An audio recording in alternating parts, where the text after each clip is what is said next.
Are पार में आज सिंदूर की बात होगी। आर पार में आज सिंदूर की बात इसलिए होगी क्योंकि प्रधानमंत्री नरेंद्र मोदी ने सिंदूर को देश के स्वाभिमान से जोड़कर आतंकियों और उनके साथ देने वालों पर एक ऐसी बड़ी स्ट्राइक करी है जिससे उनकी रूह काम गई। आतंकी निपट गए, उन्हें पनाह देने वाले बंकर में छुप गया और बड़ी बड़ी डींगे हाँकने वाले हाथ जोड़कर पैर पकड़कर सीज फायर की भीख मांगने लगे। लेकिन ऑपरेशन सिंदूर चलाकर भारत ने उन्हें रौंदने में कोई कोर कसर नहीं छोड़ी है। लेकिन बात यहीं खत्म नहीं होती है क्योंकि आतंकिस्तान के बुरे दिन अभी खत्म नहीं हुए हैं। पाकिस्तान बॉर्डर के पास राजस्थान के बीकानेर से प्रधानमंत्री मोदी ने आज एक ऐसी हुंकार भरी जो शहबाज शरीफ और मुल्ला मुनीर के होश उड़ाने के लिए काफी। अब पाकिस्तान से सिर्फ पीओके पर बात होगी। मोदी का दिमाग ठंडा है लेकिन खून गर्म है। घर में घुसकर मारना नए भारत का न्यू नॉर्मल है। यह सिर्फ प्रधानमंत्री मोदी के वन लाइनर नहीं है बल्कि इसमें वो गहरा संदेश है जो आने वाले वक्त में पाकिस्तान की संपूर्ण बर्बादी को साफ साफ देख सकता है। तो आज इसी पर होगी देश की सबसे बड़ी चर्चा।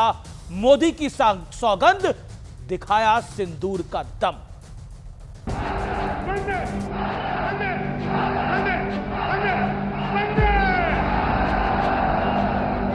सौगंध मुझे इस मिट्टी की, मैं देश नहीं मिटने दूंगा। मैं देश नहीं झुकने दूंगा। आर पार में आज बात सिंदूर की होगी क्योंकि पीएम मोदी ने सिंदूर को देश के गुरूर से जोड़कर आतंकिस्तान की बखिया उधेड़ दी है।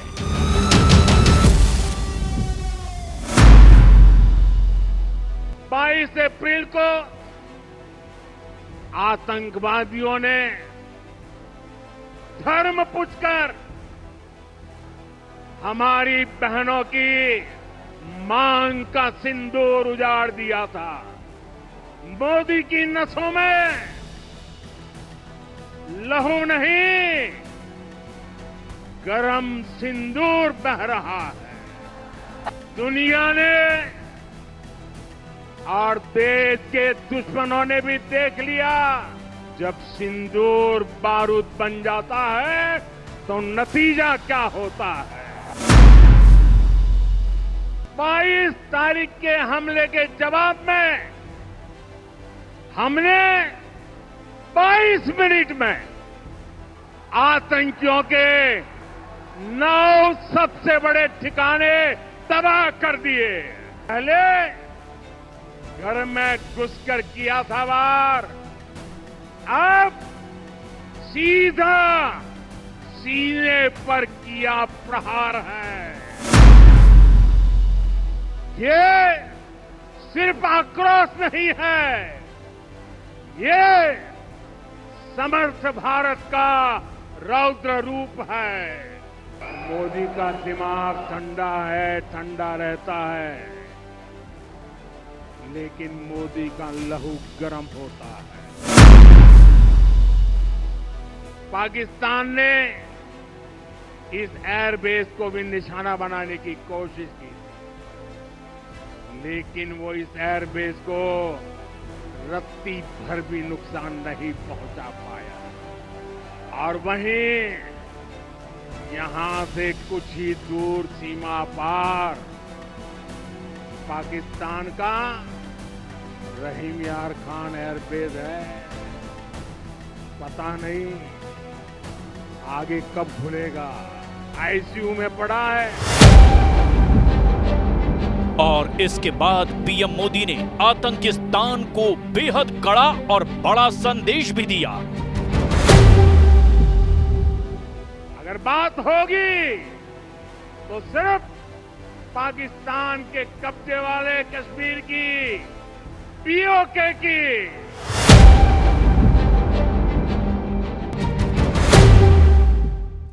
तो मोदी की सौगंध, सिंदूर का दिखाया दम। लेकिन प्रधानमंत्री मोदी के भाषण की आज इनसाइड स्टोरी में आपके लिए लेकर आया हूं। बयान क्या था? 22 मिनट 22 अप्रैल का बदला है। 22 मिनट में 22 अप्रैल का बदला है। इसका भावार्थ अर्थ क्या है? भारत जब पूरी प्लानिंग के साथ अटैक करता है तो दुश्मन को संभलने का मौका तक नहीं मिलता। यानी 22 मिनट में यह बदला है, यह आपके सामने है। आइए बढ़ते हैं आगे। बयान, मोदी की नसों में लहू नहीं गरम सिंदूर बह रहा है। इसका भावार्थ अर्थ है 11 आतंकी अड्डे और पाकिस्तान के 11 एयरबेस। तो सिर्फ ट्रेलर है, पूरी पिक्चर दिखानी अभी बाकी है। 9 आतंकी अड्डे हैं ये। आइए बढ़ता हूं मैं आगे। पाकिस्तान का रहमियार खान एयरबेस आईसीयू में है। सदी हुई रणनीति से भारत पाकिस्तान के किसी भी ठिकाने हिस्से में अटैक का मादा रखता है, अटैक का मादा रखता है। आइए बढ़ते हैं आगे। एटम बम की गीदड़ भभकी का अब डर नहीं है। इसका अर्थ है पूरी दुनिया को संदेश, कोई तीसरा बीच में ना आए। भारत अपनी शर्तों पर आतंकवाद का जवाब देगा और अपने तरीके से देगा। यह न्यू नॉर्मल है, नरेंद्र मोदी ने बोला। अब बयान यह बड़ा है और बयान यह है कि मोदी का दिमाग ठंडा है लेकिन खून गर्म है। यह बड़ा बयान है। यह नया भारत है जो किसी को छेड़ता नहीं है लेकिन कोई छेड़े तो छोड़ता नहीं है और घर में घुस के मारता है। यह है मतलब इस बयान का। मोदी का दिमाग ठंडा है लेकिन खून गर्म है। लेकिन बड़ा सवाल क्या है आज के लिए? बड़ा सवाल आपकी स्क्रीन पर है। क्या मोदी सरकार ने आतंकिस्तान के सर्वनाश का ब्लूप्रिंट तैयार कर लिया है? और मेरे साथ बात करने के लिए कौन कौन जुड़ा है? शहजाद पूनावाला मेरे साथ है, भारतीय जनता पार्टी के प्रवक्ता नेता। सलमान सोज हैं, प्रवक्ता हैं कांग्रेस पार्टी के, एंड बड़े दिनों बाद जुड़ रहे हैं। बहुत अरसे से हमारे साथ चर्चा करते आए हैं, करीबन 15 साल हो गए। सुनील यादव मेरे साथ हैं, समाजवादी पार्टी के नेता प्रवक्ता, उनका अभिनंदन है। आनंद दुबे मेरे साथ है, शिवसेना उबाटा के यानी उद्धव ठाकरे के गुट के सीनियर लीडर और प्रवक्ता। मेरे साथ वारिस पठान है, AIMM के वरिष्ठ नेता और प्रवक्ता। आप तमाम लोगों का अभिनंदन है इस कार्यक्रम के अंदर। मैं इस चर्चा की शुरुआत सलमान सोज से करता हूं, ओपनिंग रिमार्क्स आपको देता हूं। सलमान सोज, प्रधानमंत्री मोदी का यह बयान, मोदी का दिमाग ठंडा है लेकिन खून गर्म है। आज प्रधानमंत्री मोदी ने कहा है कि पाकिस्तान के साथ अब ये न्यू नॉर्मल रहेगा। अगर आतंकी हमला होगा तो हम घर में घुस के मारेंगे ही मारेंगे। That's the new normal. देखिए अमीश जी, बहुत दिनों के बाद आपसे मुलाकात हुई, तो मेरी तरफ से आपको हेलो। तो जहां तक हमारे प्राइम मिनिस्टर का ताल्लुक है, उन्होंने जो आज तकरीर की है, मुझे लगता है कि कुछ वो ऐसी जो स्पीच है, मुझे लगता है कुछ डायलॉग वायलॉग अच्छे हैं, लेकिन सवाल ये है कि हमारे जो सवालात हैं, जो कहते हैं कि भाई मेरा वो एक हिसाब से खून गर्म है, ये वही बात हुई कि Modi is India, Modi is not India. आप अपने खून की बात मत कीजिए, आप उस खून की बात कीजिए जो पहलगाम में बहा, और जो पहलगाम में बेगुनाहों का खून बहा वो किसकी जिम्मेदारी है? मैं कल या परसों एक टीवी शो पे था जहां पे बीजेपी के स्पोक्स पर्सन है तुहीन जी, उन्होंने कहा कुछ लैप्सेस हुए हैं। तो मैंने उनसे कहा अगर गलती हुई है, कुछ चूक हुई है, कोई लैप्स हुआ है, तो उसकी जिम्मेदारी किसकी है? अब अगर आप 2008 की बात करेंगे जब मुंबई का अटैक हुआ, तो उस वक्त हमारे जो होम मिनिस्टर थे और जो नेशनल सिक्योरिटी एडवाइजर थे उनको इस्तीफा देना पड़ा। इस बार कौन सी सरकार, कौन सा मिनिस्टर, कौन सा नेशनल सिक्योरिटी एडवाइजर, कौन सा लेफ्टिनेंट गवर्नर, कौन जिम्मेदारी ले रहा है उस बेगुनाह खून का जो बहा पहलगाम में? और उसके बाद तो उसी का तो बदला लिया गया है। नहीं, एक सेकंड। हाँ अमीर जी, हिंदुस्तान के लोग बदले को देखिए ना। आप बदले से उन 26 जो मासूम लोग हैं, जो 26 मासूम फैमिलियां उजड़ गई, वो बदले से तो उनका नहीं होगा ना कुछ। आपको तो पहले सिक्योरिटी है, आप सिक्योरिटी के बाद परिवार के लोग तो वापस नहीं आ रहे, लेकिन उन लोगों ने बोला कि ये हमारा बदला है। हम गए उन नहीं, परिवारों के पास, उन्होंने बदला बोला, नहीं। किसी के पिता ने बोला, किसी की धर्मपत्नी ने बोला, किसी के भाई ने बोला, किसी की बहन ने बोला, किसी के चाचा ने बोला, किसी के ताऊ ने बोला। उन 26 में से लगभग 22-23 परिवारों ने बोला कि ठीक किया नरेंद्र मोदी ने। और उन्हीं सिंदूरों तो जिनके सिंदूर उजाड़ के गए थे, उन्हीं सिंदूरों का तो बदला लिया है नरेंद्र मोदी ने इनसे। वो तो नहीं देखिए, जो 100 से ज्यादा आतंकी मारे गए हैं। वो तो बहुत अच्छी बात है कि जब तक कार्रवाई नहीं होगी तो वो तो होना चाहिए, लेकिन हमें और कार्रवाइयां करनी है।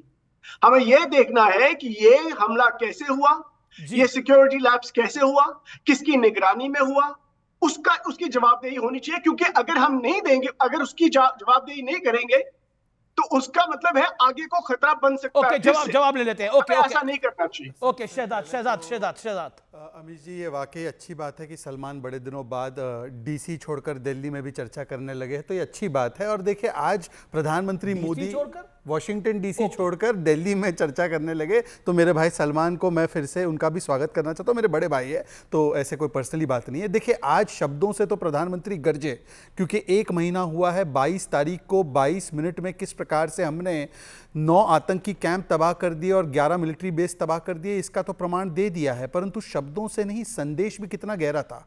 बीकानेर जो वीरों की भूमि है, वहां पर माता करणी के मंदिर गए थे प्रधानमंत्री मोदी, और माता करणी जो है वो शौर्य और शक्ति का प्रतीक भी है। और सिंदूर आज केवल श्रृंगार का नहीं, शौर्य और शक्ति का ही प्रतीक बना है और न्यू नॉर्मल स्थापित हो चुका है। और एक बात बता दूं अमीश जी, माता करणी जो है उसकी मान्यता ये है कि वो हिंगलाज माता की अवतार मानी जाती है। अब बहुत संदेश इसमें छुपे हुए हैं। भावलपुर भी 150 किलोमीटर दूर था जहां से प्रधानमंत्री गरज रहे थे। पर देखिए, न्यू नॉर्मल हमने स्थापित कर दिया है, जो आपने अभी एक्सप्लेन किया कि हम लोग जो है गोली का जवाब गोले से देंगे, अमन की भाषा नहीं होगी, अब ब्रह्मोस की भाषा होगी। ये सारी चीजें हो चुकी है। परंतु देखिए, दुख की बात क्या है कि ओल्ड नॉर्मल पर कुछ लोग अभी भी चल रहे।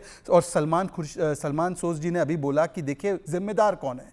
जिम्मेदार कौन है? पाकिस्तान है। परंतु पता है, सैफुद्दीन सोज साहब, आप तो जानते ही होंगे सलमान जी उनको, उनका कहना है कि क्या होंगे, उनके वालिद साहब हैं, मैं तो मजाक में कर रहा हूं, पर मैं कोट करना चाहता हूं। For Pakistan water is very important. If river water is diverted it will be totally submerge. Indus water treaty को बंद नहीं करना चाहिए, यह पाकिस्तान का लाइफलाइन है। और आगे सुनिए, पाकिस्तान ने स्टैंड लिया है कि वो पहलगाम में जिम्मेदार नहीं है, तो पाकिस्तान के शब्द को क्यों नहीं स्वीकारते? सैफुद्दीन सोज, दूसरी 10 सेकंड और उन्होंने कहा कि मोदी इंडिया नहीं है। बिल्कुल सही बात है साहब, हम तो इंडिया के सेवक है। पर एक ही बार किसी नेता ने कहा इंडिया इज इंदिरा, वो थे देवकांत बरुआ, कांग्रेस के ऑफिशियल प्रेसिडेंट, जिन्होंने इंदिरा जी के बारे में कहा था। आज तक कांग्रेस ने खंडन नहीं किया। Indira is India. और आखिरी बात कार्रवाई की बात 5 सेकंड लास्ट साहब, 5 सेकंड के अंदर मैं बताता हूं। हम तो आज जिस प्रकार की कार्रवाई की, न्यूक्लियर देश पे किसी और ने ऐसी कार्रवाई नहीं की है, पर इनके पिताजी ने जो है सैफुद्दीन साहब ने, उन्होंने कहा कि पीओके के बारे में सोचना भी मत, ये पीओके भूल जाइए। ये उन्होंने कहा कि आतंकवादियों के साथ बातचीत होनी चाहिए। Need to reach minds of the boys with guns in Kashmir. ये है कार्रवाई। और जब कोर्ट ने अफजल गुरु को फांसी की सजा दी, तो अफजल गुरु के लिए कहा कि अगर अफजल गुरु को सजा नहीं होती तो उसको जिंदा रखा जा सकता। जवाब। ओके सलमान सोस, मैं जवाब देता हूं। देखिए, पहली बात ये है कि बीजेपी का एक काम है हिंदुस्तान में, ये इधर उधर की बातें करके जो असली मुद्दे हैं उन पे बात नहीं करेंगे। ये पहलगाम में 26 जो मासूम फैमिलीज हैं उनके साथ क्या वो, उसकी बात ये बिल्कुल नहीं करेंगे। उसका कहेंगे हमने बदला लिया, अब देखो हमको क्रेडिट दो। मिलिट्री काम करेगी, बीजेपी क्रेडिट लेगी। आप देखेंगे कि मोदी जी की तस्वीरें हैं जिसमें बड़ा यूनिफॉर्म वगैरह लगा के पता नहीं क्या क्या सैल्यूट मार रहे हैं। लेकिन जिन लोगों को क्रेडिट मिलना चाहिए उनको ये कभी क्रेडिट लेने नहीं देंगे। ये एक बात। दूसरी बात, ये जो न्यू नॉर्मल की बात करते हैं, ये न्यू नॉर्मल हिंदुस्तान के लिए क्या ठीक है कि अमेरिका में बैठा कोई प्रेसिडेंट अनाउंस करेगा कि सीज फायर हो गया, मैंने करा दिया सीज फायर, पापा ने वॉर बंद करा दी? ये सही बात है क्या? ये न्यू नॉर्मल है? चलिए, अब देखिए सलमान जी सुनिए, कंप्लीट कर लें। आपने क्या बोला? आपने एक बोला वॉर बंद करा दी। हाँ, उन्होंने मैं ये कह रहा हूं कि अगर हिंदुस्तान की इज्जत इतनी खराब हुई क्योंकि अमेरिका को कोई प्रेसिडेंट अनाउंस करता है और उनके बाद सेक्रेटरी स्टेट पर इंडिया रिजेक्ट करता है सलमान सोज, भारत रिजेक्ट करता है। आपको भारत पे भरोसा ज्यादा है, भारत की एमई पे भरोसा है, भारत के एक्सटर्नल अफेयर्स मिनिस्टर पे भरोसा है, या फिर आपको अमेरिका पे भरोसा है, आपको पाकिस्तान पे भरोसा है? Choose one, choose your side. आप किसकी साइड पे है? भारत की साइड पे ही है ना? इंडिया की आप हमसे सर्टिफिकेट वगैरह मैं बिल्कुल कोई सर्टिफिकेट नहीं रहा, मुझे भरोसा है कि आप इंडिया की साइड पे है। ट्रस्ट इंडियन एमईए डीजीएमओ ने बोला, हमको दोपहर को 1 बजे फोन आया, 1 बजे फोन आया सीज फायर के लिए। अब तो शहबाज शरीफ ने खुद मान लिया है कि 2:30 बजे नूर खान एयरबेस उड़ा था और मुनीर ने उन्हें फोन किया था और वो स्विमिंग करते हैं फजल की नमाज के बाद, और उसके बाद दोबारा फोन आया था कि सीज फायर करने के लिए भारत बोल रहा है। अब बताइए 2.5 घंटे के अंदर तो वो एस्टिमेट निकाल रहे होंगे कि कितने एयरबेस उड़े हैं अपने, और 2.5 घंटे में सीज फायर के लिए हमने बोल दिया। आप भी किन पे भरोसा कर रहे हैं? जो इंपॉर्टेंट को और आर्म्ड फोर्सेस नहीं बोल पाते उन पे भरोसा कर रहे हैं। मैं जवाब वो इंपॉर्टेंट को क्या बोलते हैं, मुझे बताने की जरूरत है सलमान भाई आपको। वो आर्म्ड फोर्सेस को कौन सी फोर्सेस कह रहे हैं? बोल भी नहीं सकता मैं, अश्लील टाइप की भाषा बोलते हैं। मैं जवाब दे देता हूं। वो इंपॉर्टेंट को इंपॉर्टेंट बोलते हैं, and you are trusting that country. मैं जवाब दे देता हूं, मैं सिलसिलेवार तरीके से। अमीश जी, सलमान सोज, आप मेरे बड़े चहीते प्रवक्ता हैं और आप शुरू से आप जानते हैं, लेकिन आप पाकिस्तान की बात पे भरोसा कर रहे हैं जो इंपॉर्टेंट को इंपॉर्टेंट बोलते हैं। 15 साल country is, we know how they are and how they operate. I don't care about, नहीं देखिए, नहीं वी ऑल, आप मतलब नहीं एक बात, मैंने आपकी काफी बात सुनी, अब हाँ बिल्कुल 1 वर्सेस 4 भी है। नहीं 1 वर्सेस 4 भी आपको मैं जरूर मौका दूंगा। नहीं, ये ऐसे मत कीजिए, अब हो गया इनका। 10 सेकंड बाद मिले हैं, 15 साल बाद मिले, अब खुद थोड़ा नहीं 15 साल बाद नहीं मिले सर। 1 वर्सेस 4 भी चर्चा अमीश जी करते जा ऐसे रहे नहीं हो हैं। सकता। मुलाकात तो आपसे भी रिसेंटली भी हुई थी थोड़े महीने पहले। रिस्पॉन्ड करने का प्लीज सर, इतना लंबा उन्होंने समय लिया। पूरी दुनिया ने देखा, चलिए, इससे पहले कि सीज फायर की बात होती, प्रेसिडेंट ट्रम्प ने अनाउंस कर दिया, उसके बाद मार्को रूबियो ने ठीक है, बिल्कुल अब मैं बता जवाब दिया दे कि रहा भाई हूं ये है। लेकिन ओके लेट बीजेपी कम इन। ओके देखिए हमारे प्राइम अमीश जी, मिनिस्टर मैं आपसे हैं, रिक्वेस्ट कर रहा हूं, मैं किसी के बीच में नहीं बोलूंगा। हालांकि 1 वर्सेस 4 है और ये आपका विवेक है, मैं आपको शो चला नहीं कह सकता, आपका विवेक है, पर फेयर चांस दे दीजिए। अब प्लीज उनको बोलिए, अब उनको बोलिए, रिक्वेस्ट करिए। Okay Salman shows, with all fairness let me make this point. आपने बार-बार बोला, आपने बोला पापा ने वही बात है। चलिए अब मैं प्लीज रिक्वेस्ट कर रहा हूं, Salman this is not the way.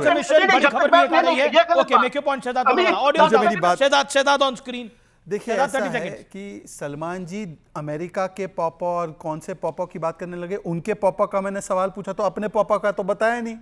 America को, उनके नेता को, इतने बड़े प्रवक्ता है ये कांग्रेस के, राष्ट्रपति ट्रंप को ये पापा बोल रहे, इस प्रकार की भाषा, ये डिप्लोमेटिक भाषा है। एनीवे छोड़ देते हैं इस विषय को। दूसरा उन्होंने कहा क्रेडिट लेने का। 2 दिन पहले याद है इनका क्या नारा चल रहा था डी एस्केलेशन के बाद? इंदिरा को याद करो, 71 को याद करो। 71 का क्रेडिट इंदिरा को दे रहे थे 2 दिन पहले, और आज कह रहे हैं कि मोदी को क्रेडिट दे दिया। अरे भाई कितने दोगले लोग हैं ये। मतलब फिर 71 का सैम मैनेकशॉ बोलते ना, सैम मैनेकशॉ को याद करो।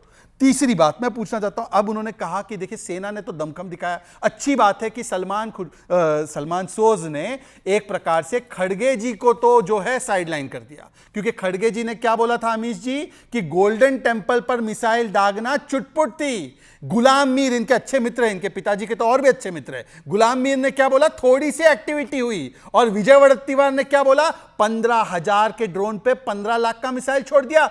गोल्डन टेंपल पर कोई पत्थर भी डालेगा ना तो उस पत्थर को ध्वस्त करने के लिए 1500 करोड़ की मिसाइल भी हम डाल देंगे। हम गोल्डन टेंपल पर एक खरोच नहीं आने देंगे। और आखिरी बात मैं कहना चाहता हूं कि देखिए अब मैंने उनसे अरे सर प्लीज सुन लीजिए सर, मैंने आपके बीच में नहीं बोला है, please this is not the way, please this is not the way, this is not. आखिरी बात मैं अपनी कंप्लीट कर रहा हूं please. Salman this is not the वे। देखिए सलमान टर्किश ड्रोन का जवाब देना मुझे आता है। सलमान टर्किश ड्रोन का जवाब देना मुझे आता है। अमीश जी आप क्यों ऐसे किसी ऑडियंस देख सकती है, अपनी बात कंप्लीट करना चाहता हूं। मैं आपसे रिक्वेस्ट कर रहा हूं अमीश जी, अमीश जी ने मेरे से बात मैं यील्ड नहीं कर रहा हूं। अमीश जी मैं यील्ड नहीं कर रहा हूं, मेरा समय है। सलमान सोज एक सेकंड उनकी बात सुन लीजिए ना, 30 सेकंड आखिरी बात फिर आपको मैं मौका दे रहा हूं, बाकी मेहमान भी खड़े हैं। अब उन्होंने कहा कि ट्रंप ने तो स्वयं माना कि मध्यस्थता उन्होंने नहीं की है।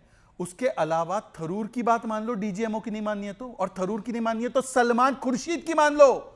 उनका फर्स्ट नाम भी सलमान है। मियां सलमान खुर्शीद की तो मान लो। उन्होंने कहा मध्यस्थता नहीं हुई है। आप भी मियां ही हैं, मैं भी मियां हूं।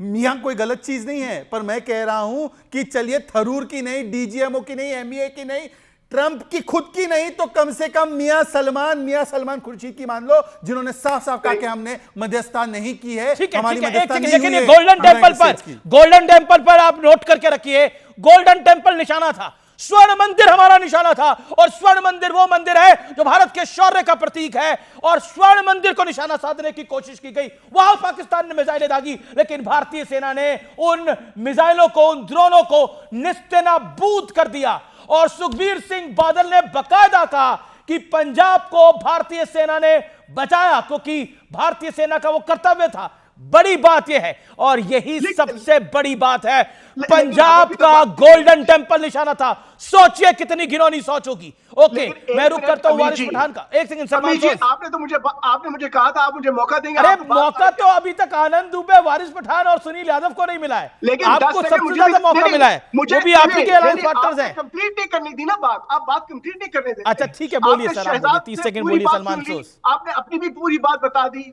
लेकिन हमें भी बताने दीजिए, या तो आप नहीं बुलाइए। चलिए आप सैफुद्दीन सोज साहब की बातों से, पर आपके नेता मजाक क्यों उड़ा रहे हैं? आपके नेता क्यों कह रहे हैं 15,000 के ड्रोन के लिए 15 करोड़ रुपए की मिसाइल खर्च कर दी? नहीं, देखिए फिर आपके नेता बोल रहे हैं ना, विजय विडेट्टीवार महाराष्ट्र के वरिष्ठ नेता क्यों मजाक उड़ा रहे हैं? क्या गोल्डन टेम्पल इंपॉर्टेंट नहीं है कांग्रेस पार्टी के लिए? तो बात नहीं Amit ji, this is wrong. आप सिर्फ बोलते हैं, बात नहीं सुनते। सुनिए, आप भी 30 सेकंड की बात सुनिए। जी 30 सेकंड। मेरी नजर में जो मुद्दे हैं, जिस तरह से अमेरिका ने इंटरफेरेंस किया इसमें, जिस तरह से मोदी जी ने एक बात नहीं की, उसका एक ट्वीट उसके जवाब में नहीं आया कि नहीं ये हम तक डिपेंड करता है, यानी कि उन्होंने हिंदुस्तान की सेल्फ रिस्पेक्ट को ठोस पहुंचाई। और मैं आपको एक और बात बताता हूं, जब भी चाइना कुछ करता है, मोदी जी चाइना के बारे में एक बात नहीं कर पाते। वो इसलिए, वो क्या बात है कुछ समझ नहीं आता। और उसी चाइना के साथ, जिनके साथ मोदी जी के टाइम में $100 बिलियन का ट्रेड डेफिसिट है, इनकी नेशनल जो इंटरनेशनल पॉलिसी डिप्लोमेसी हमें समझ नहीं आती, क्योंकि हिंदुस्तान की जो इतनी खराबी हो रही है। ठीक है सलमान साहब, योर टाइम डन। मैं वारिस पठान की बात आता हूं। वारिस पठान काफी देर से इंतजार कर रहे हैं। एक second Shehzad Poonawalla. Waris Pathan, first of all I want to congratulate your party, your leader, जिस तरह से उन्होंने एक्सेप्शनल बयान दिए हैं, बिना किसी इधर उधर के। उन्होंने जैसे भारतीय फौज पे बिलीव करा, और जिस तरह से मैच्योरिटी से उन्होंने पूरी सिचुएशन को हैंडल करा है, एंड वे योर पार्टी, आपके नेता ने जिस तरह से एक्ट किया, इट इज कमेंडेबल। और मुझे इसको अप्रिशिएट करने में कोई गुरेज नहीं है। हम आपसे कठिन सवाल भी पूछते हैं, लेकिन देश के प्रति आपने जो जिम्मेदारी निभाई है वो बहुत बड़ी है। लेकिन आखिरकार ये जिम्मेदारी बाकी नेता, या फिर खास तौर पर शिवसेना के संजय राउत या कांग्रेस पार्टी के कुछ नेता, विजय विडेट्टीवार और भी कई सारे नेता क्यों नहीं निभा पा रहे हैं? वो मजाक क्यों उड़ा रहे हैं इन सब चीजों का? देखिए, डेलीगेशन तक का मजाक उड़ा रहे हैं। पार्टी मीटिंग हुई तो तमाम विपक्ष ने एक साथ एक टोन में कहा था। उसमें हमारे पार्टी प्रेसिडेंट असदुद्दीन साहब ने भी कहा कि हम भारत के साथ खड़े हुए हैं। भारत जो भी स्टेप उठाएगा पाकिस्तान के खिलाफ आतंकवादियों को खत्म करने में, हम उसके साथ खड़े। हम हमारे भारतीय सेना के साथ कांधे से कांधा मिलाकर खड़े थे, खड़े रहेंगे। हमको गर्व है हमारी भारत की सेना के ऊपर। अमित भाई, जिसने जाकर पाकिस्तान में घुसकर 20-22 मिनट में 9 आतंकी ठिकानों को नेस्तनाबूद कर दिया, सैकड़ों टेररिस्ट का खात्मा कर दिया, तो हमको तो गर्व है। लेकिन आप ही के राज्य से, आप महाराष्ट्र में हैं, पार्टी के लिए नहीं कर, महाराष्ट्र से आते हैं, आप ही की पार्टी, हम तो हमारी सेना के साथ खड़े। नेता कहते हैं कि 15,000 के ड्रोन के लिए 15 करोड़ की मिसाइल चला दी विजय विडेट्टीवार कांग्रेस पार्टी की, क्या कहिएगा? देखिए, सबने कहा था कि ये मैटर को पॉलिटिसाइज नहीं करना चाहिए, इसमें पॉलिटिक्स नहीं होना चाहिए। ये मैटर ऐसा है, नेशनल सिक्योरिटी का है। जब हमारे देश की नेशनल सिक्योरिटी का सवाल आ गया,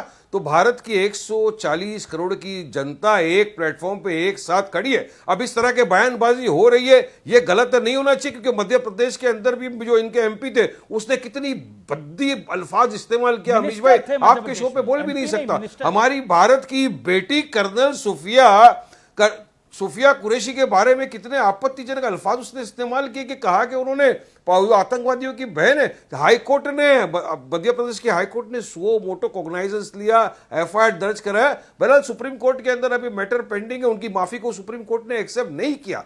तो कहीं वहां से भी बयान आ रहे, कहीं यहां से भी बयान आ रहे, मगर देश एक साथ खड़ा हुआ है। इसका मतलब ये नहीं कि वारिस पठान कुछ बोल रहा है तो मैं कोई बीजेपी का प्रवक्ता बन गया या मैं आरएसएस का बन गया। मैं तो देशवासी हूं ना। We are proud Indians, we are proud भारतीय, तो देश के ऊपर जब आ गए तो विजय वडेट्टीवार ने और संजय राउत ने जो बोला, संजय राउत तो कह रहे हैं टूर एंड ट्रैवल का काम है, घूमने जा रहे हैं सब लोग।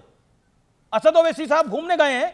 अब देखिए उन्होंने क्या कहा, आमिश भाई, उन्होंने जो कहा तो उनके प्रवक्ता बोलेंगे, लेकिन हमारे पार्टी के प्रेसिडेंट असद ओवैसी साहब भी जा रहे हैं डेलीगेशन के अंदर। ओवैसी साहब ने क्या क्या कि वहां जाएंगे बिल्कुल, और पाकिस्तान जो टेररिज्म को बढ़ावा दे रहा है, जो टेररिज्म को स्पॉन्सर कर रहा है, उसकी पोल खोलेंगे, बताएंगे 26/11 का क्या हुआ, पुलवामा की घटना बताएंगे। और अभी फिलहाल में जो पहलगाम के अंदर दरिंदगी की हद पार गया, जो पाकिस्तान ने टेररिस्ट को भेजा, जिन्होंने मजहब पूछ पूछ कर बेगुनाह बेकसूर पर्यटकों के ऊपर फायरिंग की, उनको मार डाला, उनके बीवी बच्चों के सामने, ये सारी चीजें मैं एक सेकंड में जवाब ले लेता हूं। करना पड़ेगा, आनंद दुबे, दुनिया को बताना पड़ेगा कि अगर किस तरह सीखना से है पाकिस्तान तो स्पॉटेड असद ओवैसी टेररिज्म से ही के हम सीख लो। विक्टिम बन चुके हैं। जाके जब बताएंगे तो दुनिया को पता चलेगा। ये तो हमारे पार्टी प्रेसिडेंट ने तो ये आनंद बात दुबे बोला है सीखना ना, है और तो मुझे यकीन है जब वो जाएंगे तो आप खुद देखना आमिश भाई, बराबर रिसेट इंटेलेक्चुअली फैक्चुअली हर बात जाकर बिल्कुल दुनिया के बिल्कुल सामने रखनी रखेंगे चाहिए। पाकिस्तान के अरे खिलाफ। कुछ सांसद को बात रखनी चाहिए जो आज भारत की तरफ से बाहर गया है।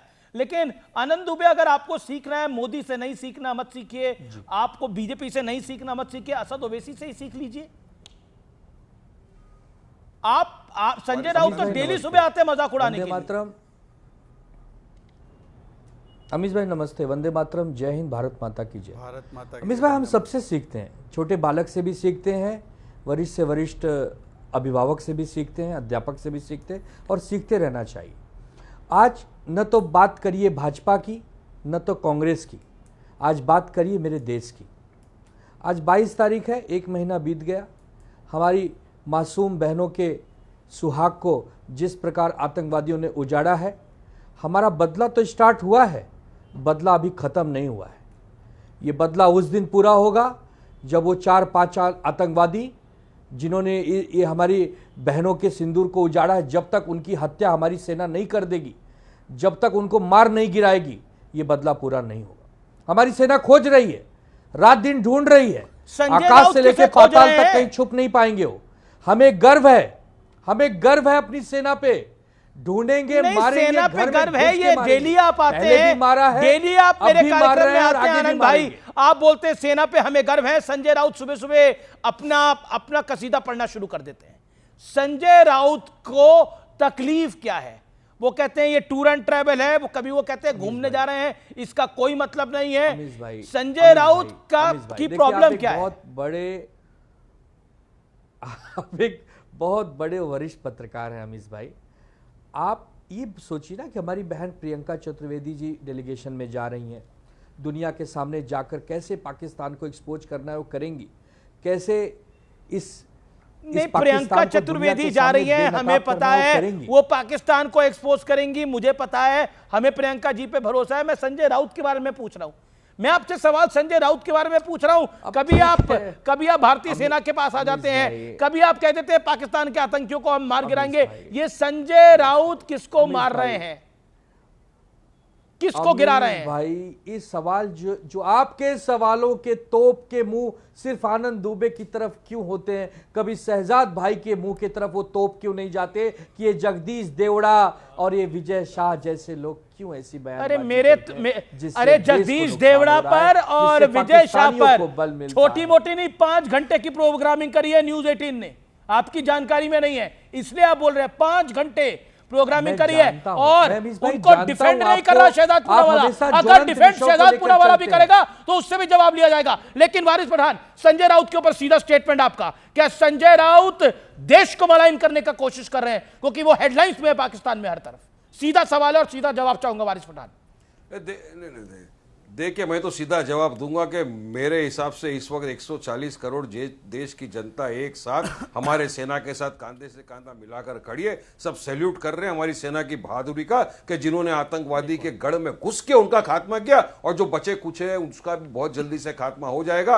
अब देखिए, इनकी भी पार्टी के जो प्रवक्ता जो थे वो जा रहे हैं डेलीगेशन में, हमारे पार्टी के तो प्रेसिडेंट भी जा रहे हैं। अब कोई पार्टी के हिसाब से नहीं जा रहा, गवर्नमेंट ऑफ इंडिया सबको भेज रही है डेलीगेशन के अंदर कि आप जाइए और बताइए दुनिया के अंदर के पाकिस्तान दहशतगर्दी को किस तरह बढ़ावा दे रहा है। तो वहां जाके पाकिस्तान की पोल खोलना है कि किस तरह से, हम तो सब देख चुके हैं ना, हम तो विक्टिम है पाकिस्तान की टेररिस्ट एक्टिविटीज का। हमने तो 26/11 देखा है, हमने पुलवामा देखा है, हमने पहलगाम देख चुका है, पठानकोट हो चुका है। तो ये सारी चीजें बताएंगे जब दुनिया को जाकर, तो पता चलेगा। हमारे पार्टी प्रेसिडेंट जा रहे हैं कहां, सऊदी जा रहे हैं, कुवैत जा रहे हैं, बहरीन जाएंगे, वहां से अल्जीरिया जाएंगे। तो तमाम जो कंट्रियां कभी किसी ना किसी तरह उसको सपोर्ट कर रही है पाकिस्तान को, तो उनके हाथ में तो खुला है ना, हकीकत भी तो जाके बताना है। तो इस वक्त आप एक इंडिविजुअल आदमी का नाम लेके, रावत ने क्या बोला, पर्टिकुलर ने क्या बोला, तो रावत पर्टिकुलर के लिए अपन यहाँ बोलने नहीं बैठे, अपन देश की बात करने बैठे। बिल्कुल जायज बात है, हम देश की बात कर रहे हैं, हम देश की बात कर रहे हैं आनंद दुबे, लेकिन आपकी पार्टी इंडिविजुअल्स की बात कर रही है। ओके ओके, शहजाद पूनावाला, शहजाद पूनावाला, उसके बाद आप 10 सेकंड, 10 सेकंड में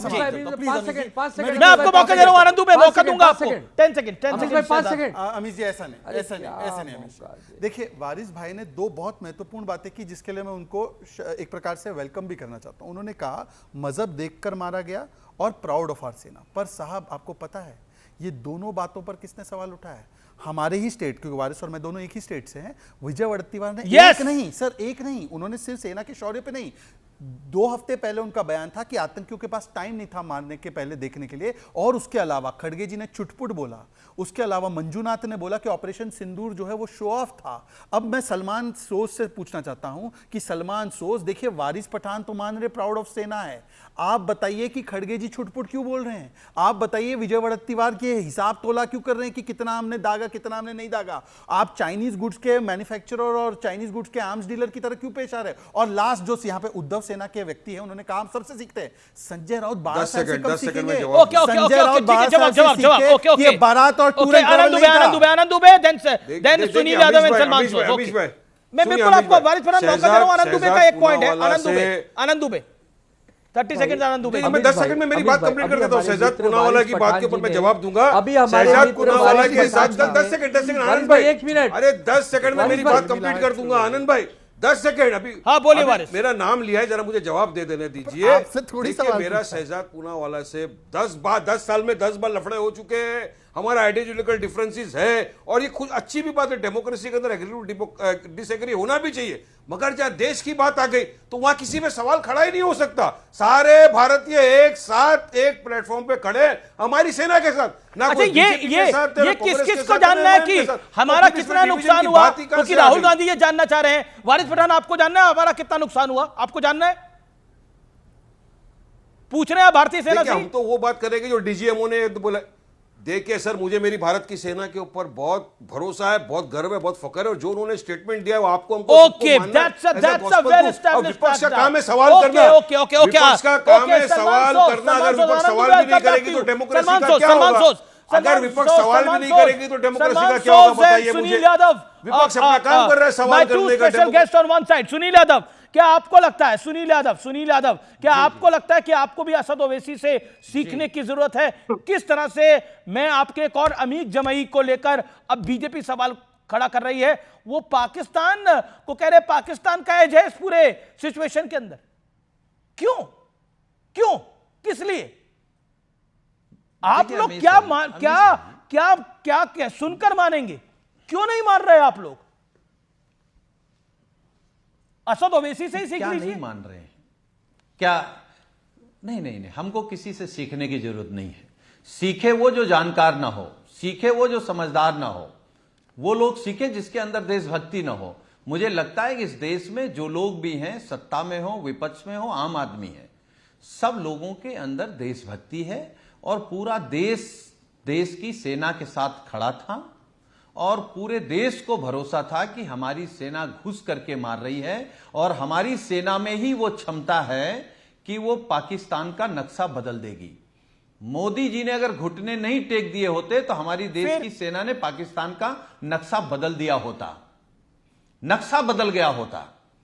एक, देखिए माननीय प्रधानमंत्री जी को आज मैं सुन रहा था, उन्होंने बहुत प्रैक्टिस करके बड़ी अच्छी बातें कही हैं, उसमें कोई दो राय नहीं। उन्होंने कहा हम देश नहीं झुकने देंगे, कोई नहीं झुकने देगा। उनका देश नहीं, उन्होंने एक बात नहीं कही कि हम देश नहीं बिकने देंगे, हम उसको भी बढ़ा रहे हैं। न देश झुकेगा, न देश टूटेगा, न देश बिकेगा, और ना ही किसी की इतनी हिम्मत है कि वो भारत जैसे देश को झुकाने की सोच सके। वो भले पाकिस्तान तो बहुत छुटभैया है, पाकिस्तान में तो घुस के हमारी सेना जब चाहेगी पाकिस्तान का नक्शा बिगाड़ देगी। भारत को न चीन झुका सकता है, ना अमेरिका झुका सकता, उसमें भी क्षमता नहीं है। हमारे देश की सेना पर हमको, आपको, सबको भरोसा है। जो सवाल है, सवाल से ना हम भाग सकते हैं ना आप भाग सकते हैं, भाजपा भाग सकती है। हम कह रहे हैं कि सवाल सिर्फ यह है कि हमको अपने देश के प्रधानमंत्री पर भी भरोसा, हम ये नहीं कह रहे हैं कि उन पर भरोसा नहीं है, भरोसा है, देश की सेना पे भी भरोसा है।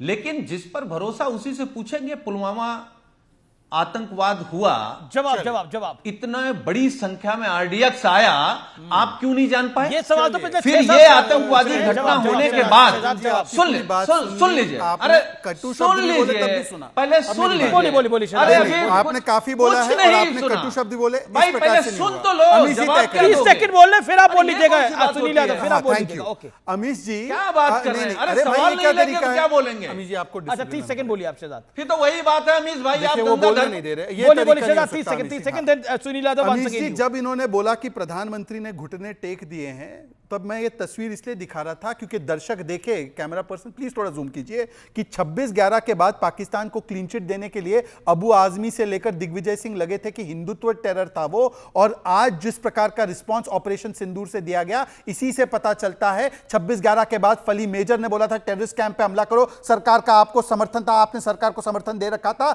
आपने कैंपों पर हमला नहीं किया, इसको घुटने टेकना बोलते हैं। शर्मल शेख में बलूचिस्तान में हम इन्वॉल्व है, ये कहकर आना, इसको घुटने टेकना बोलते हैं। और सर्जिकल स्ट्राइक करना, जिसका प्रमाण उसको घुटने टेकना नहीं बोलते। पहलगाम के बाद हमारी सेना का पराक्रम बहुत है। आपने बोला हमारी सेना का पराक्रम बहुत है, हमारी सेना का शौर्य बहुत है, जब चाहे पाकिस्तान के का वो नक्शा बदल दे।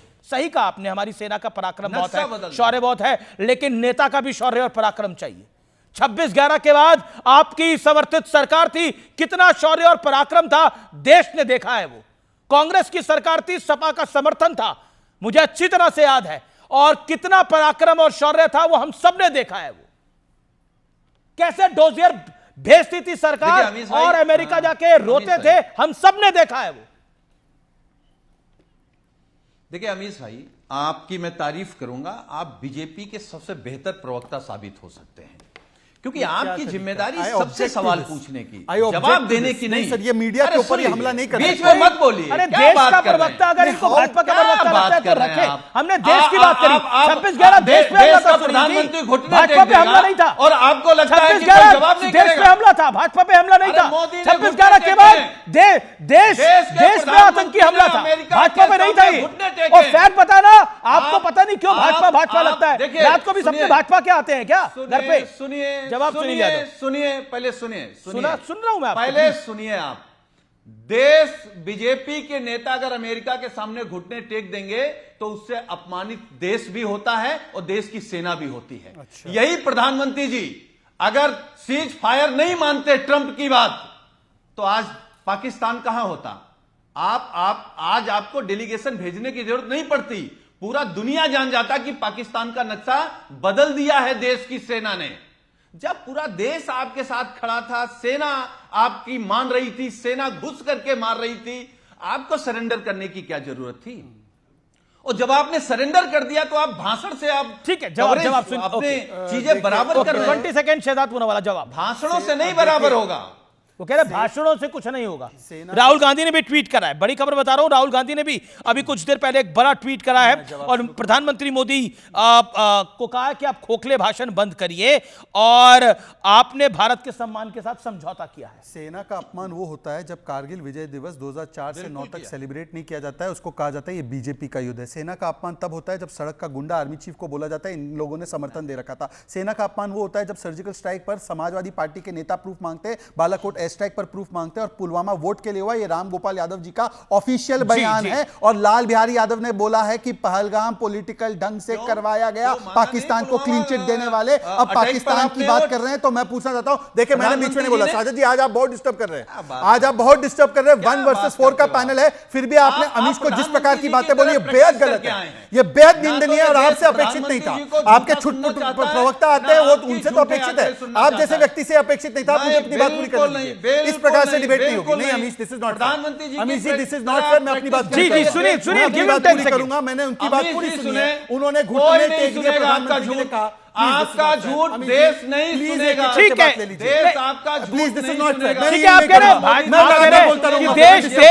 देश इनका झूठ नहीं सुनेगा, देश किसी का झूठ नहीं सुनेगा।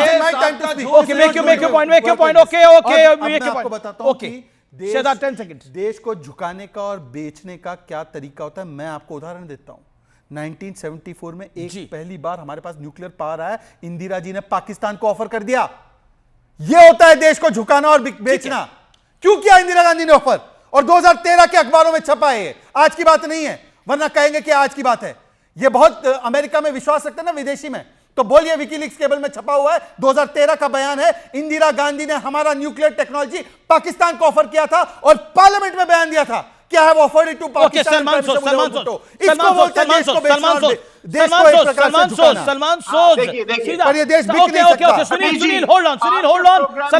On screen, no one else. Salman ji, मेरा आपसे प्रश्न ये है, राहुल गांधी कह रहे हैं कि भारत के सम्मान के साथ समझौता हो रहा है, राहुल गांधी इस बात को कह रहे हैं, लेकिन एक बात बताइए, चलिए आप बीजेपी से ना सीखिए, असद ओवैसी की पार्टी से तो सीख ही सकते हैं, वो किस तरह इस समय संकट काल में देश के साथ खड़े हैं। क्या आपको लगता नहीं है कि वो भी विपक्ष में हैं? एक दो बात, ये संजय राउत से ही सीखना है आप लोगों को। सुनिए अमीश जी, आपने शहजाद को कितना टाइम दिया, सब जनता देख, 4 वर्सेस 1 है। आप लोग भी मतलब कमाल करते हैं। अमीश जी, 4 लोग विपक्ष के, एक पक्ष का, कमाल है सर आपकी। मतलब कुछ तो इंसाफ रखिए, कुछ तो अपने खुदा को भी जवाब देना है कभी आगे जाकर। आपको शायद नहीं भूल मत जाइए, मैं यूपीए के टाइम में मैं भी 1 वर्सेस 4-5 इंक्लूडिंग एंकर। बस प्रॉब्लम यह है कि एंकर अभी भी मोदी जी के साथ ज्यादा जुड़े हुए, ठीक है। तो लेकिन ये सीधी सी बात ये है कि जो राहुल जी ने अभी ट्वीट किया और जो सच्चाई है, और by the way before that इन्होंने इंदिरा जी की बात की, शर्म आनी चाहिए। क्यों शर्म आए? तमाम लोग जो इंदिरा जी के बारे में कुछ अभी कहें, उनको शर्म आनी चाहिए। नहीं, शर्म नहीं आती। इंदिरा जी कहां और कहां आपके मोदी जी, कोई मुकाबला नहीं है। सुना आपने, आपके मोदी जी का यही है कि उनको प्रेसिडेंट ट्रंप ने कुछ ट्वीट किया, उनसे क्यों नहीं हो पाई कि भाई ये गलत बात है। इंदिरा जी का मैं पार्लियामेंट का बयान ही पढ़ लेता हूं, फिर एक बार सुन लीजिए। क्यों इंटरप्ट कर रहे हैं आप? क्यों मैंने आपको इंटरप्ट किया?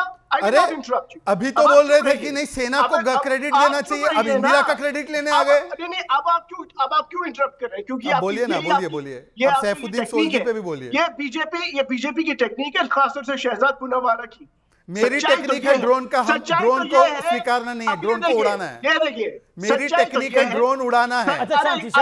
मेरी टेक्निक है ड्रोन उड़ाना। ये आप बात नहीं करने देंगे। अब मैं आपको एक बात, शहजाद मैं आपको बताता हूँ एक बात। जी बोलिए। आप बहुत छोटे हैं मुझसे, मैं आपको बात बताता हूँ, समझाता हूँ आपको। जी, आप any time we are in the debate, अगर आपने ऐसा किया, I will not let you speak. खुदा की कसम, आप धमकी, ठीक है। अगर ऐसे डिबेट में करेंगे, आप रहिए चुप, मैं भी आपके टाइम पे चुप रहा था। ठीक है, fair point. Okay Salman, you make your point, agreed, you make your point. देखिए, मैं सिर्फ ये कह सकता हूं कि इंदिरा जी के मुकाबले में मोदी जी का कोई मुकाबला नहीं, पूरे हिंदुस्तान ने देख लिया, इस एपिसोड में भी देख लिया। अब मुझे उस पर ज्यादा कुछ कहना नहीं है। जो राहुल जी कह रहे हैं वो क्यों कह रहे हैं? वो इसलिए कह रहे हैं क्योंकि आपके साथ हमारी गवर्नमेंट से कोई बात होती नहीं, अमेरिका डिसाइड करता, हम कुछ कह नहीं सकते, चीन पाकिस्तान को सपोर्ट करता, हम कुछ कह नहीं सकते। ये हमें कह रहे थे, आपके शहजाद साहब हमें कह रहे थे कि आप चाइनीज ट्रेडर हैं, हम चाइनीज ट्रेडर हैं, कि आप लोगों ने $100 बिलियन का ट्रेड डेफिसिट करके खुद चाइनीज ट्रेडर बन चुके हैं। और आपके जो फॉरेन मिनिस्टर हैं, सलमान जंग के दौरान कहते हैं भाई हम जंग करने वाले हैं आपके साथ, उनको बता देते हैं पाकिस्तान को हम आने वाले हैं।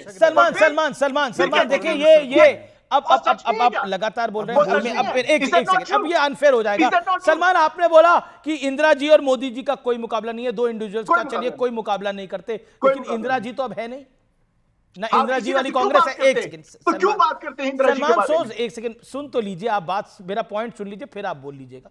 अब इंदिरा जी तो है नहीं ना, इंदिरा गांधी वाली ये कांग्रेस है, आप भी जान रहे हैं, आप भी समझ रहे हैं कि ना ये कांग्रेस वैसी है ना इंदिरा जी इस समय है। अभी तो मोदी का युग चल रहा है और मोदी देश के प्रधानमंत्री हैं। देखिए 71 के बाद पहली बार 54 साल में हमने मारा है, और इतिहास में पहली बार, जब से भारत बना है उससे पहली बार 1947 के बाद पहली बार हमने पहले घुस के मारा है। पाकिस्तान ने हमें नहीं मारा, हमने घुस के मारा है, और एक ने एक न्यूक्लियर स्टेट को मारा है। मैं सीधी बात पूछता हूं कि आपका प्रॉब्लम मोदी से हो सकता है, बट मोदी तो देश नहीं है ना, ये तो देश की बात है। मैंने इसीलिए बोला ओवैसी, आप मोदी से मत सीखिए, आप भाजपा से मत सीखिए, शहजाद पूनावाला को मत, उनसे मत कुछ, आप उनकी बात मत करिए। अरे विपक्ष में तो असद ओवैसी भी है, उसकी बात तो समझिए। सिखा रहे हैं आप? करगिल वॉर में क्या हुआ था? करगिल वॉर में किसने जंग लड़ी थी? अटल बिहारी वाजपेयी के टाइम में किसने जंग लड़ी थी? आप क्या कह रहे हैं? मोदी ने पहली बार अरे कारगिल में तो आतंकी हमारे यहाँ घुस गए थे, कारगिल में तो आतंकी हमारे यहाँ घुस गए थे ना। कारगिल के युद्ध में क्या था? आतंकी हमारे यहाँ घुस गए थे पाकिस्तान की सेना की आड़ में। ओके, जवाब से मोदी जी अच्छा ठीक है सलमान, होल्ड ऑन, ओके। एक तो मैं आपको बताना चाहता हूं, make your point sir, 10 second. तो मैं आपके शो पे ये बताना चाहता हूं कि आपने मेरे सारे मित्रों को ही इनवाइट किया है, तो सारे अच्छे ही मेरे संबंध है सबसे, तो किसी को पर्सनली कुछ ना लगे, पर मैं इंदिरा जी का बयान कोट करना चाहता हूं क्योंकि बात इंदिरा जी तक आई है। I have explained in my letter to Prime Minister Bhutto the peaceful nature and economic purpose of this nuclear experiment, and I stated that India is willing to share her nuclear technology with Pakistan in same way. मैं अपना nuclear technology Pakistan के साथ साझा करने को तैयार हूं, जिस प्रकार से दूसरे देशों के साथ कर सकती हूं। बिलावल भुट्टो के नाना को ये लेटर लिखा जा रहा था 74 में। ये कैसे 15,000 स्क्वायर किलोमीटर दे दिया, 92,000 प्लेजर अवार्ड दे दिया, लेकिन हम उस देश की बात कर रहे हैं पाकिस्तान जो इंपॉर्टेंट और आर्म्ड फोर्सेस नहीं बोल पाता। 30 सेकंड मैं आपको देता हूं और आपसे जानना चाहता हूं, क्या आपको लगता है कि भारत की MEA यानी भारतीय विदेश मंत्रालय गलत बोल रहा है? नहीं अमित शाह, देखिए सवाल गलत और सही का नहीं है। 30 सेकंड। यही सीज फायर की घोषणा अगर पाकिस्तान करता तो पूरी दुनिया जान जाती कि जिस पाकिस्तान पर भारतीय सेना ने घुस करके मारा है, उस पाकिस्तान ने घुटने टेक दिए हैं और अब माफी मांग रहा है। लेकिन जब कहीं दूसरी जगह से बात आती है तो यह हमारे आपके पूरे समूचे देश के स्वाभिमान को ठेस पहुंचाती है। जी शहजाद, मैं तो हैरान हूं, पाकिस्तान आज तक 65 का युद्ध धारा नहीं मानता, 71 का युद्ध धारा नहीं मानता, 99 का युद्ध धारा नहीं मानता। DGMO ने सर्जिकल स्ट्राइक का बताया था, माने थे। एयरफोर्स चीफ ने इसके बाद ये हमारा जो पुलवामा के बाद किया गया था बालाकोट एयर स्ट्राइक, उसके बारे में बताया था, माने थे जी, प्रूफ मांग रहे थे, सबूत मांग रहे थे। लेकिन एक सुनील यादव एक सामान्य, अरे भाई उसके 2 टुकड़े करने के आपके पास मौके थे। अच्छा जी, आप मुझे बताइए कि POK वापस क्यों नहीं लिया 71 में? आपने तो शिमला एग्रीमेंट साइन करके LOC को फाइनल कर दिया। मान्यवर क्या बात करते हैं, कोई तर्क नहीं। इनकी तो पार्टी नहीं बनी थी 71 में। और सुनील भाई एक मेरा आपसे निवेदन है, जो देश इंपॉर्टेंट ना बोल पाए, आर्म्ड फोर्सेस ना बोल पाए, वो चेक कर लीजिएगा आर्म्ड फोर्सेस की जगह क्या क्या बोल रहा है, इंपॉर्टेंट की जगह इंपॉर्टेंट बोल रहा है। ये देखिए इस देश में कहां भरोसा कर रहे हैं के चक्कर में पद पड़े। इनसे कोई इंसानियत की आप ना करें और ना आप करते हैं। लेकिन चलते चलते आज का विचार, कितनी कमाल होती है दोस्ती, इसमें वजन तो होता है लेकिन बोझ नहीं होता। यह है दोस्ती।